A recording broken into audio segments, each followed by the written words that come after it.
હા તે આમાં સાહેબ બોલવું ને આ કુદરતની કૃપા હોય તો બોલી શકાય. તો ઓલો ધનો કરીને મારો ભાઈબંધ છે, એક દી આવ્યો મારી પાસે, મને કે મોટા તમે જે બોલો નહીં હું બોલી શકું.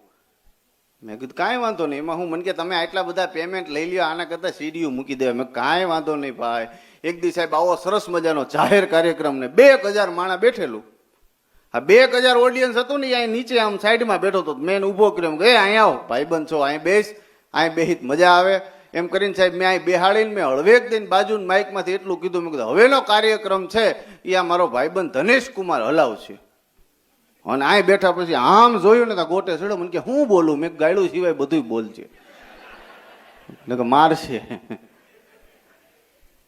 મને કે પેલા હું બોલું? મેં કીધું મેં કાંઈ તને આવડે છે ને તું બોલ. સાહેબ એટલું જ બોલ્યો કે ભાઈ હું કાંઈ કલાકાર નથી, મને હલવાડ દીધો છે, જય માતાજી કરીને વયો ગયો. પણ ઘટના હવે બની, એ ઊભો થયો ને હું અહીંયા બેઠો, મને ભીનું ભીનું લાગતું.